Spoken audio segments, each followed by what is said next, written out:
Hello, everyone, and welcome to the Trade Ideas Live Trading Room recap for Tuesday, December the 20th. My name is Barry Anderson. I'm the moderator of our trading room. This is the address to get into the room, and I am live from 9 a.m. to 4 p.m. Eastern Standard Time, live on the mic, and I share my screen all day long as well, and it is free, no strings attached. If you want to take out a subscription to Trade Ideas, this is the link you can use, and there's a promo code there. You will get a savings of about 15%, which would be about $5 a day for our TI Premium package on an annual basis. All right, super exciting day. In fact, I'm watching CNAT right here. CNAT was the early trade for me. All sorts of excitement in the after hours yesterday. Signed some kind of a licensing deal with Novartis, NVS. Got into the trade right on that first candle. Didn't last that long. Got in at 524 and took some out at 542 and then actually took a little loss as it pulled back down. Now this one though is one that I think we have to watch going forward. If you take a look at the daily chart, I don't think there's, I don't believe there's really a lot of resistance. But the bottom line is I think that the news to me looked reasonably significant. And so I think that, there's a lot of profit taking, of course, that happened right here. And I don't know for sure if we're going to get a pop, but I would definitely watch this one for at least one more day to see if there's a further day continuation. Now, ADHD. ADHD has turned into be a very nice little trade so far. ADHD was something that I had on my price alerts on a break right around here. You can see why. Look at the void on the left. Here's the first one, 270, and then of course if it ever broke through there, you're talking 460-ish.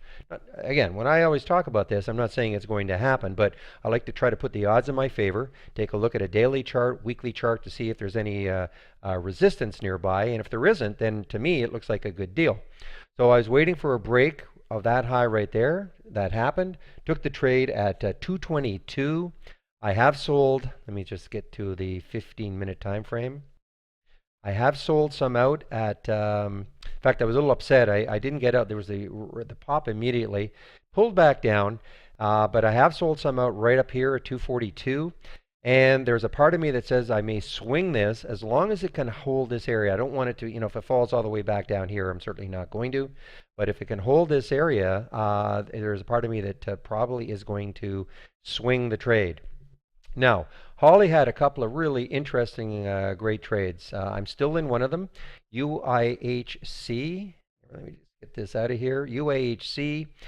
Now, the interesting thing is that these were from a strategy that we call wake-up call. And, a lot of people will not trade something like this because the volume is very low. Now, I should back up because the first one I took was IRMD. Same strategy, the wake-up call. But why I really liked it is if you take a look at the daily chart, I love to see, look at that void. Look at this area all over here, all nice and white, big void, big gap, whatever you want to call it. So when I saw the alert, and the alert came at, get to the 15-minute chart again. So the alert came at right here at 1313.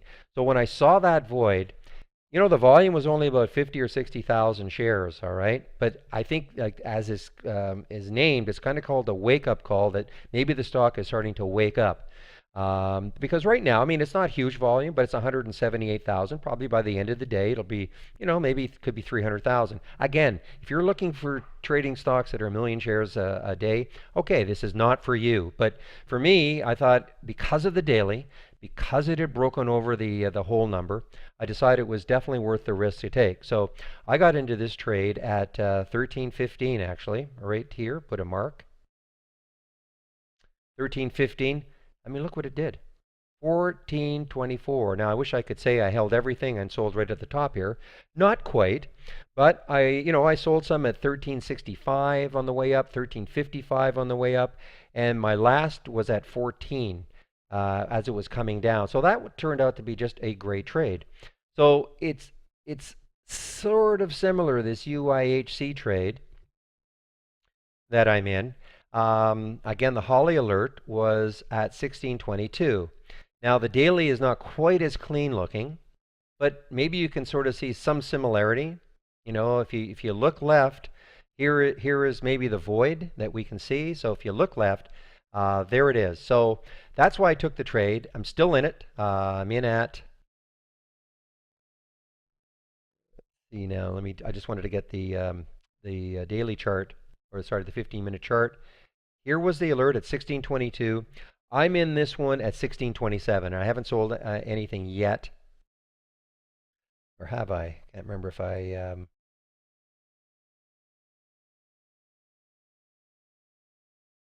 No, I'm just looking at my. No, I haven't sold anything yet. So I'm back in. So I'm in this one, and I want to hold on just to see if it can get a little bit more. But right now, it's turning into a very nice trade. I mean, nothing, not too stress-free. It never dipped down below where I bought it, so not stress-free at all. And you know, there were a lot of. I mean, people were playing SGY.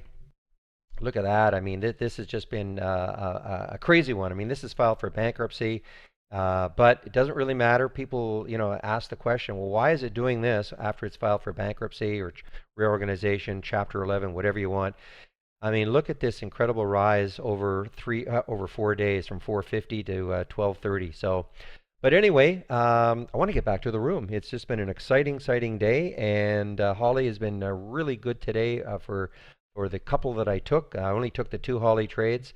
KNDI actually was another good one. I actually missed it. I turned my head for about a second, and there was the alert right there at 520, and it made it all the way to 565. So, you know, on a percentage basis, that was just a really good trade. But, you know, I happened to miss that one, but I did get the other two.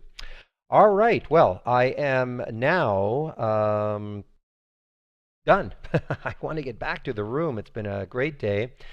The other interesting thing is that the Dow now is at 19,970. You know, if it hits 20,000 and remains over 20,000, then, you know, I'm going to stay in the room till at least 4 and maybe 5 o'clock. Who knows? But that was the deal I made with the guys. So we'll see what happens. May not happen today, but nonetheless, it's been exciting. So again, here's how to get into the room. This is the address. I usually open the room at about 8:45 and get live on the mic between 9 a.m. and up to 4 p.m. Eastern Standard Time. Use this link. There's a promo code there. Costs you a little over $5 a day for our product. If you take an annual subscription on our TI Premium package, which is everything we have to offer. All right. Hopefully, we'll see you in our trading room tomorrow. Bye-bye.